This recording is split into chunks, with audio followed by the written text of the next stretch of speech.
यह कहानी अकीरा हिमेगामी नाम के हाई स्कूल की है, जिसे गोली लगने के बाद उसे फ्रीज करके एक जगह पर रख दिया जाता है। जब वह 200 साल बाद जागता है तो उसे पता चलता है कि दुनिया पूरी तरह से बदल चुकी है और बैटल ने उसे पूरी तरह से तबाह बर्बाद कर दिया था। साथ ही साथ अब इस दुनिया पर ओबेल नाम के एक ग्रुप का राज है और वो विलुप्त हो गई टेक्नोलॉजी पर अपना कंट्रोल करना चाहते हैं। तभी अकीरा को युगुरे नाम की एक एंड्रॉइड मिलती है जो बिल्कुल उसकी तोबासा लवर जैसे दिखती है, जिसे वह पीछे छोड़ आया था। पर जब वो पहली बार उससे मिलती है तो उसने अकीरा को तुरंत शादी करने के लिए कह दिया था, जिसकी वजह से अकीरा काफी हैरान हो जाता है। लेकिन इस सर्वनाश की बात की दुनिया में उसकी लवर तोबासा कहाँ है और उसका क्या हुआ, यह कहानी एक ऐसी रोमांचक जर्नी की है जहाँ इस नए एरा में अकीरा अपने प्यार और अपने पहचान खोजने की कोशिश करता है। एपिसोड 1 की शुरुआत में अकीरा अपनी आंख खोलकर देखता है कि मैं कहाँ आ गया, पर वो ऐसा कह पाता तभी वो गिर पड़ा और उसने कुछ भी पहन नहीं रखा था, मतलब वो एकदम नंगा है। लेकिन अकीरा अपने आप को संभालते हुए कहता है कि क्या मेरी इंजरी गायब हो गई, लेकिन रुको, क्या मैं नंगा हूँ? लेकिन मैं नंगा क्यों हूँ? साथ ही ये कौन सी जगह है? फिर वो अपने आसपास देखने के बाद सामने की तरफ चला जाता है और अकीरा अब इस नजारे को देखकर एकदम हैरान हो गया था। जिसके बाद हम उस जगह को देखते हैं जो पूरी तरह से तबाह हो चुकी थी। साथ ही साथ वहाँ पर एक लड़की अकीरा का नाम ले रही थी।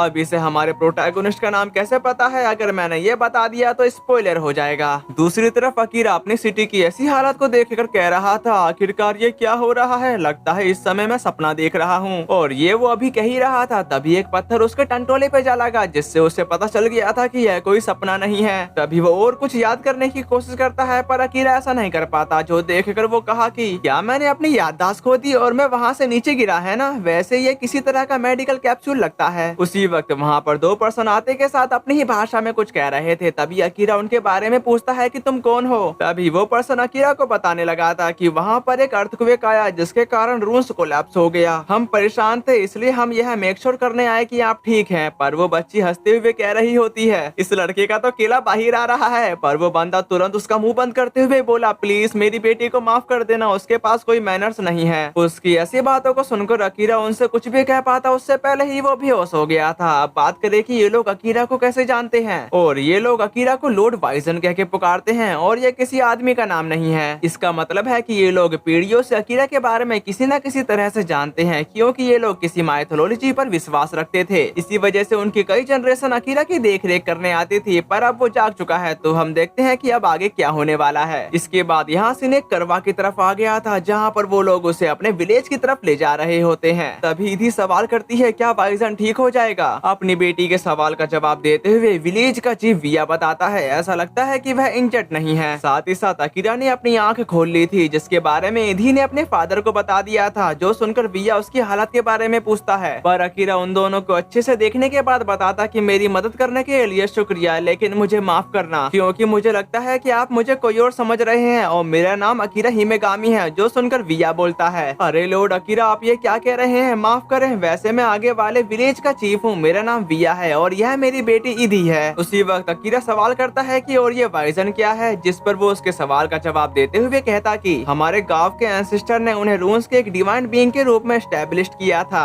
जो हमें हर तरह की नॉलेज बताते हैं। लॉर्ड अकीरा, आप मेरे इस दुनिया में आने से पहले ही उस रून्स में सो रहे थे। साथ ही साथ ओबेल ने हमारे विलेज को रून्स की देखरेख करने का काम सौंपा है। मैंने कभी नहीं सोचा था कि वह दिन भी आएगा जब तुम्हें होश आ जाएगा। उसकी बात को सुनकर अकीरा को यकीन नहीं हो रहा था कि मैं इतने समय से सो रहा था। जिसके बाद वो फिर से कुछ याद करने की कोशिश करता है, पर वो दोबारा से नाकाम रहा। इसलिए अकीरा वहाँ के नजारे को देखते हुए कहता है, यह जगह पूरी तरह से बर्बाद हो चुकी है। वैसे क्या वहाँ पर बैटल या कुछ और हुआ था? अरे मैं तो भूल ही गया। इसके बाद तोबासा का क्या हुआ? उसकी ऐसी हालत को देखकर इधी पूछती है, क्या तुम ठीक हो? वो बात सुनकर विया बताने लगा, हम किसी भी क्षण अपने विलेज हाकोडेट पहुंच जाएंगे। अब हाकोडेट का नाम सुनकर अकीरा काफी हैरान हो गया था, क्योंकि वो उसके बारे में जानता है। फिर वो वहाँ पर गायूर काकू टावर को देखता है, जो सब देखने के बाद अकीरा बताता कि मुझे याद है कि जब मैं मिडिल स्कूल में था, हम फैमिली के साथ छुट्टियां मनाने के लिए यहाँ पर आए थे। तभी इधी पूछती है, क्या तुम ठीक हो? वैसे इसे ज्यादा मत देखो, शायद आपको लेट जाना चाहिए। उसकी ऐसी बातों को सुनकर अकीरा ऐसा ही करता है, पर वो सोचता कि मैं सही था, यह एक सपना ही होगा। इसके बाद यहाँ से हाकोडेट की तरफ आ जाता है, जहाँ पर उसकी वाइफ हैरान होते हुए कह रही थी, तो तुम वाइजन को अपने साथ यहाँ पर ले आए? उसकी इस बात का जवाब देते हुए विया कहता है, मैं उसे वहाँ पर अकेला नहीं छोड़ सकता था। तुमको क्या लगता है मैं ऐसा कर सकता हूँ? दूसरी तरफ उसकी वाइफ अकीरा को बड़े ध्यान से देखते हुए कह रही थी,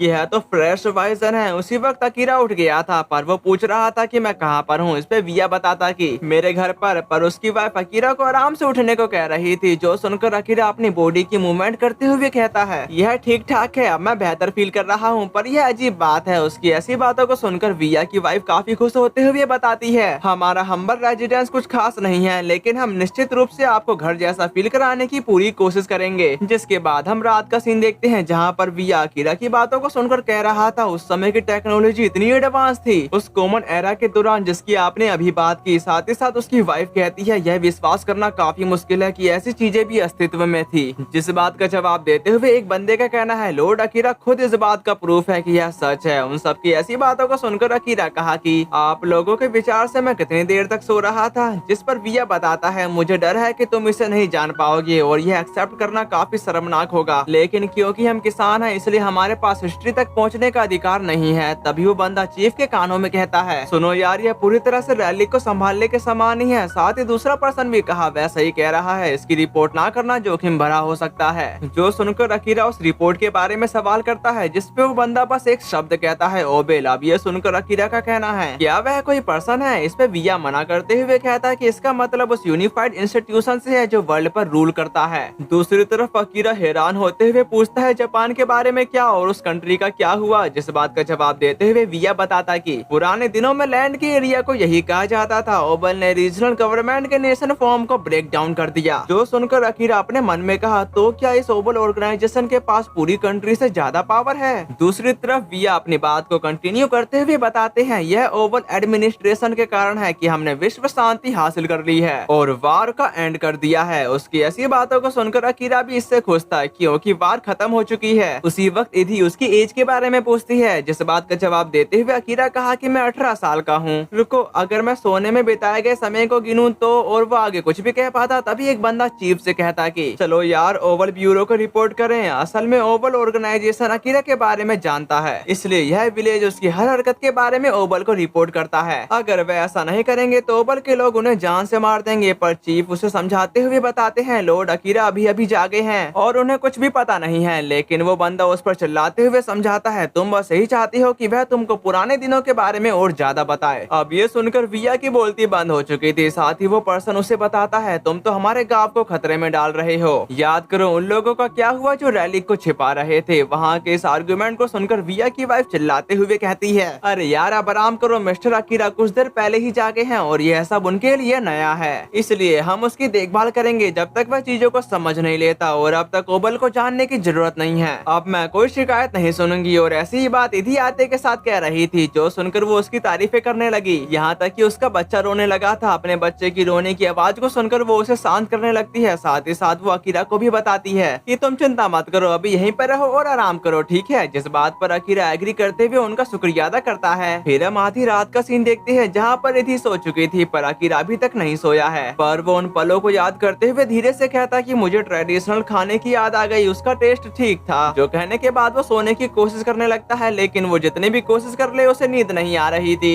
इसलिए वो ऊपर वाली मंजिल की बालकनी की तरफ आ जाता है जहाँ पर काफी ठंड थी। पर वो वहाँ के इस नजारे को देखकर कह रहा था लगता है गर्मी का मौसम है और यहाँ पर कई छोटी छोटी बस्तियाँ हैं, पर इसमें कोई आश्चर्य नहीं। मुझे ऐसा लगता है जैसे मैं अभी भी सपना देख रहा हूँ। दूसरी तरफ हम उसी मिस्टीरियस लड़की को देखते हैं जो अकीरा की हर एक्शन पर नजर रख रही होती है। जबकि अकीरा घोड़ा लेकर विलेज देखने के लिए निकल पड़ा। मॉर्निंग में अकीरा अपना मुंह धोने के बाद बोला कि ठीक है अकीरा, खेल पर अपना ध्यान लगाओ, तुम्हें काम करना है। सबसे पहले तो बासा को ढूंढने के तरीके के बारे में जानो। तभी इधी उठने के साथ अकीरा को गुड मॉर्निंग करती है। साथ ही साथ अकीरा भी उसे गुड मॉर्निंग करते हुए कहता है इधी मैं तुमसे एक रिक्वेस्ट करना चाहता हूँ। और उसकी रिक्वेस्ट थी मार्केट घूमना। तभी इधी वहाँ पर बता रही थी यहाँ पर हम शॉपिंग करते हैं, हर कोई दिन में एक बार यहाँ पर जरूर आता है। जो सुनकर अकीरा मार्केट में घूमते हुए मन में कहा दूसरे शब्दों में एक मार्केट कल्चरल विजन से वह 18th सेंचुरी के कंट्री साइड इलाकों के बराबर है। यहाँ पर पैसा और उनकी करेंसी भी है जो इंडिकेट करता है कि कोई इसकी वैल्यू की गारंटी दे रहा है। क्या ये ओवल के लोग हो सकते हैं? और इंस्टीट्यूशन कस्टम वर्ल्ड अफेयर्स, लगता है मुझे बहुत सी चीजें सीखने की जरूरत है। फिर वो इधी से सवाल करता है क्या यहाँ पर कोई लाइब्रेरी है? पर इधी को मालूम नहीं था कि लाइब्रेरी क्या होती है। जिस बात पर अकीरा उसे बताता कि यह एक ऐसी जगह होती है जहाँ पर ढेर सारी किताबें रखी जाती हैं। तभी इधी उसकी बात को समझते हुए बताती है अगर तुमको किताबें चाहिए तो स्कूल में उसकी भरमार है। दूसरी तरफ हम उसी लड़की को देखते हैं जहाँ पर वो 2 बैंड निकालते हुए कही यह मुझे पसंद है। पर बैंड लेना तो बहाना है, असली काम तो अकीरा पर नजर रखना है। तभी यहाँ सीन स्कूल की तरफ आ गया था, जहाँ पर अकीरा उन किताबों को देखते हुए कह रहा था, इन किताबों में इनमें से किसी भी टॉपिक पर बात नहीं की गई है। क्या ऐसा हो सकता है कि ये ओबल ऑर्गेनाइजेशन इंफॉर्मेशन को सेंसर कर रहा है? तभी ईदी पूछती है, क्या तुमको वह मिल गया जिसकी तुम तलाश कर रहे थे? उसकी इस बात का जवाब देते हुए अकीरा कहा कि अरे क्या यहाँ रहने वाले लोगों के लिए कोई रास्ता है ओबल के लोगों से मिलने के लिए? अगले सीन में ईदी गुस्सा करते हुए कह रही थी, ईदी उनसे नफरत करती है, नफरत करती है, नफरत करती है। वह लोग घमंडी है जो हमेशा वायलेंस का सहारा लेते हैं। इसके अलावा वह हमारे विलेज में नहीं है। फिर वो दोनों एक जगह पर आकर रुक गए थे, जबकि ईदी सामने का नजारा देखते हुए कह रही थी, मैं अपने एल्सी को खोजने के लिए इंतजार नहीं कर सकती। जबकि अकीरा उससे सवाल करता है कि यहाँ पर क्या हो रहा है और यह शादी जैसा लग रहा है ना? लेकिन वह सभी लड़कियां हैं। उसकी ऐसी बातों को सुनकर ईदी कहती है, शादी क्या होती है? और यह एल्सी है। पर इसके बारे में अकीरा को कुछ भी नहीं पता था, इसलिए ईदी उसे बताती है, यह वह समय है जब एक दूसरे से प्यार करने वाले लोग शपथ लेते हैं और एल्सी बन जाते हैं। अब अकीरा को लगने लगा है, तो क्या वह लड़कियों के बीच मैरिज जैसा है? उसी वक्त ईदी कहती है, मैरिज क्या है, मैं आपको बता रही हूँ, यह एल्सी है और इसका मेल या फीमेल होने से कोई संबंध नहीं है। जो सब जानने के बाद अकीरा बोला कि एक बार जो लोग एल्सी में ऐड हो गए वह सीएलर्स बन जाते हैं। क्या वह एक साथ रहते हैं? और बच्चे के बारे में क्या? उसकी ऐसी बातों को सुनकर ईदी कुछ देर सोचने के बाद बताती है, अकीरा तुम नहीं जानते कि एल्सी क्या है? जिस पर वो एग्री करते हुए कहता है कि तुमने ठीक कहा, क्या तुम मुझे सिखाओगे? उसकी इस बात पर ईदी एग्री थी। फिर वो उसे समझाती है, एक एल्सी में कई अलग अलग ग्रुप हो सकते हैं, एक मेल और एक फीमेल, या दो मेल दो फीमेल, या दो मेल एक फीमेल। उनके ग्रुप में 4 लोगों का एक एल्सी है। ये सब सुनने के बाद अकीरा हैरान होते हुए कहा, सभी लड़कियां और 4 लोग एक नॉर्मल मैरिज से बिल्कुल अलग। तभी ईदी पूछती है, क्या मैरिज एक एल्सी के समान है? जिस बात पर एग्री करते हुए अकीरा बताता कि बेसिकली मैरिज 2 लोगों के बीच का रिलेशन है जो अपनी लाइफ को एक साथ बिताने की शपथ लेते हैं। वो बात सुनकर ईदी बोलती है, लेकिन क्या केवल एक पर्सन के साथ ऐसा करना मुश्किल नहीं है? एक एल्सी में आपके पास इससे भी कहीं ज्यादा हो सकता है। इस पे अकीरा बोला कि क्या 100 लोग भी? जिस पर ईदी हंसते हुए कहती है, नहीं यह काफी ज्यादा हो गया। मेरे फादर कहते हैं कि ओबल आएगा और तुम्हें चबा डालेगा अगर लोगों की गिनती बड़ी हो। जो सुनकर अकीरा का कहना है, दूसरे शब्दों में क्या एक ऐसी अलग अलग ग्रुप से बना है जो एक साथ अपनी लाइफ बिताने का वादा करते हैं? जिस बात का जवाब देते हुए ईदी कह रही थी, हमारे घर में पिताजी, पापा, वोल्ट और माँ 3 लोगों के ग्रुप में रहते हैं। इतना कुछ बताने के बाद अकीरा आखिर में समझ गया था। तभी ईदी उसे खींचकर कहीं ले जाने लगी। रास्ते में अकीरा सोच रहा था, यहाँ तक कि मैरिज इंस्टीट्यूशन भी बदल गई है। तभी हम अकीरा की पास्ट लाइफ की तरफ आते हैं, जहाँ पर वो तोबासा से कह रहा था, मैंने एल्सी प्रोजेक्ट की आउटलाइन पढ़ी। तभी तोबासा बताती है, तुमने क्या सोचा? जिस पर वो उसे समझाता है कि ह्यूमंस बीइंग्स अपग्रेडिंग यह एक इंटरेस्ट आइडिया है, लेकिन फंडिंग के बारे में क्या? उसकी इस बात का जवाब देते हुए तोबासा बताती है, मैं इसे कर पाऊंगी। एल्सी प्रोजेक्ट बेसिक काम को तैयार करने में जरूरी होगा। हालांकि राइवल कंपनी द्वारा डेवलपमेंट में बाधा डालने के बीच और ह्यूमैनिटी के फ्यूचर के लिए चिंता, जिसे हम कलेक्टिव कॉन्शियसनेस कहना पसंद करते हैं। उसकी ऐसी बातों को दौरान अकीरा तोबासा के माथे पर कुछ धर देता है। साथ ही साथ वो उसे हैप्पी बर्थडे विश करता है, जबकि तोबासा को तोहफे में एक रिंग मिलती है। तभी अकीरा शर्माते हुए पूछता कि क्या तुमको यह पसंद है? जो सुनकर तोबासा कहती है, मुझे यह पसंद है, लेकिन सुनो अकीरा, अब और कुछ नहीं। क्या अब यह समय नहीं आ गया है कि तुम मुझे बिग सिस कहना बंद कर दो? जबकि अकीरा ये सब सोचने के बाद कहता है, इस कल्चरल ने मुझे काफी हैरान कर दिया है। अब आपको मालूम हो गया होगा उस जमाने में एल्सी का क्या मतलब था और अब एल्सी का क्या मतलब है। वैसे एल्सी एक प्रोजेक्ट है जिसमें लोग एंड्रॉइड तैयार कर रहे थे। तभी वहाँ पर टैब्रीना आते के साथ अकीरा से एक मदद मांगने लगती है और अकीरा मदद के लिए राजी हो गया था।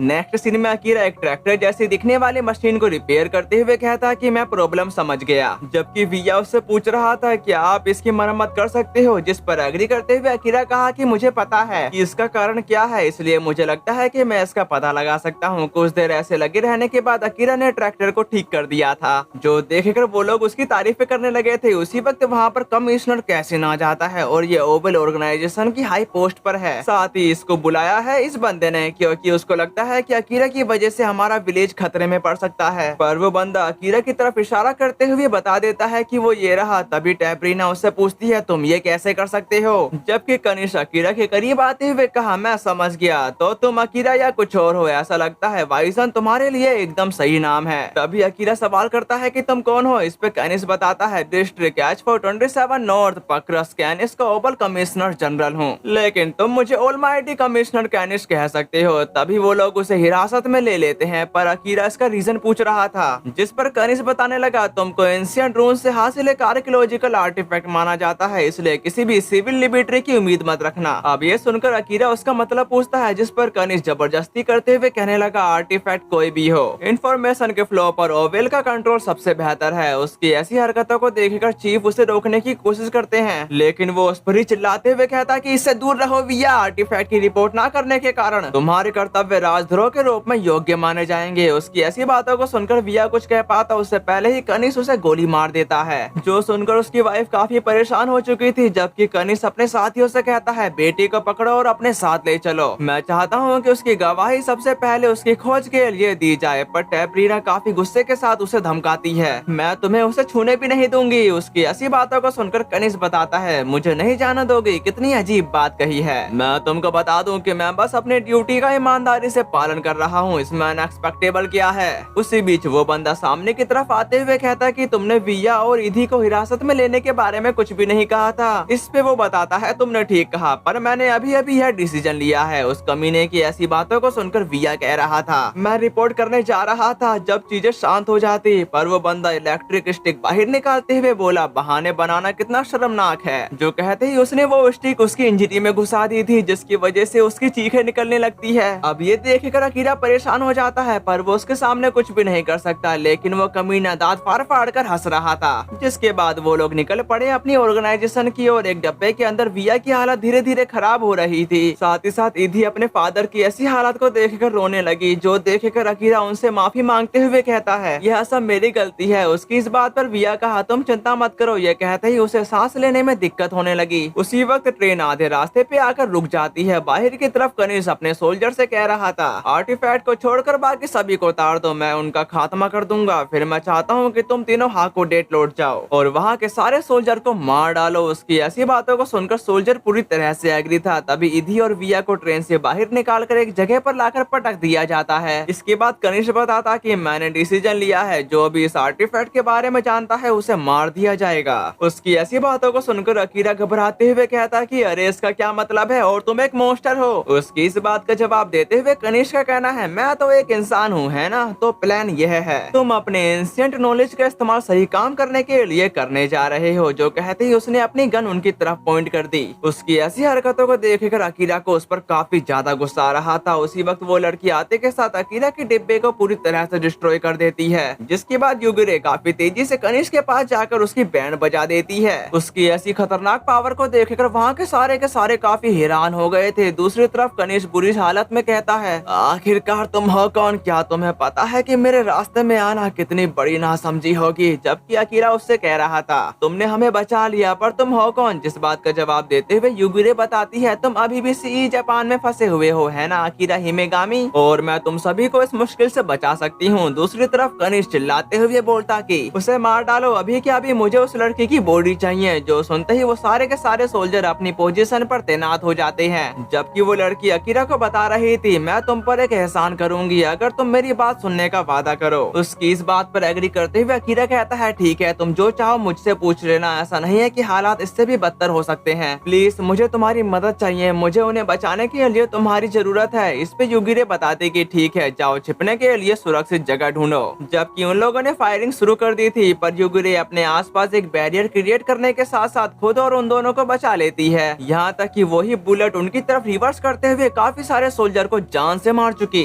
जिसके बाद युगिरे अपनी लेजर सोर्ड को बाहर निकालते हुए उन सोल्जर की तरफ पहुँचने के साथ उनको काटना शुरू कर देती है, जो दिखने में काफी ज्यादा खौफनाक लग रहा था। लेकिन युगिरे यहाँ तक नहीं रुकती, वो धीरे धीरे उन सोल्जर को कसाई की तरह काटे जा रही थी। अपने सामने इस खौफनाक नजारे को देखकर वो तीनों हक्का बक्का हो जाते हैं। जबकि कनिष्क अपनी जान बचाने के लिए एक सोल्जर के पीछे जाकर छुप गया था। उसी वक्त युगिरे उसके पास आते हुए कहते कि तुम्हारा ऑर्गेनाइजेशन बिल्कुल बेकार है। ये बात सुनकर कनिष्क भड़कते हुए कहता कि नहीं मुझे ऐसा नहीं लगता, वैसे भी तुम एक आउटसाइडर हो। जो कहते ही वो अपने सोल्जर को आगे ढकेलते हुए वहाँ से भागने की कोशिश करने लगा, पर वो उसे बड़ी ही आसानी से मार देती है। तभी एक सोल्जर युगिरे पर हमला करने ही वाला था, लेकिन उससे पहले ही अकीरा उसे संभाल लेता है। दूसरी तरफ कनिष्क एक बड़ी सी मशीन गन का इस्तेमाल करते हुए उस पर अटैक करने लगा, पर युगिरे उसके हमले को डोज करने लगी। जो देखकर कनिष्क हंसते हुए कहा यहाँ तक कि तुम जैसी एक लड़की भी मशीन गन के आगे नहीं भाग सकती। अब यह सुनकर युगिरे को भी काफी गुस्सा आ गया था, इसलिए वो अपना फॉर्म चेंज करते हुए एक बड़ी लेजर कैनल को क्रिएट कर लेती है, जिसका एक ही अटैक पूरी सिटी को तबाह करने के लिए काफी है। और वो इसी से उस पर हमला कर चुकी और वो अटैक उसको लगा भी नहीं था। उससे पहले पहले ही कनिष्क मारा जा चुका। लेकिन जब वो हमला उसे लगा तो काफी बड़ी तबाही मच जाती है। साथ ही साथ कनिष्क की अब राख भी नहीं मिलने वाली। तभी अकीरा उससे सवाल करता है तुम इंसान नहीं हो है ना, जिस पर एग्री करते हुए युगिरे बताती है सही कहा, मैं एक एंड्रॉइड हूँ और मेरा नाम युगिरे है। अब ये सुनकर अकीरा हैरान पे हैरान होता जा रहा था, पर अब समय आ गया है एहसान चुकाने का। इसलिए युगिरे अपनी हुडी उतारते हुए उसे देखने लगती है, जो देखकर अकीरा को अपनी लवर की याद आ गई क्योंकि वो बिल्कुल उसी की तरह दिख रही थी। दूसरी तरफ युगिरे बड़े प्यार से अकीरा से कहती है अकीरा तुम्हें मुझसे शादी कर लेनी चाहिए। उसके ऐसा कहते ही हमारा ये वाला एपिसोड खत्म होता है। और आज की एक्सप्लेनेशन कैसे लगी कमेंट में जरूर बता देना। तो फिर मिलते हैं, सायोनारा।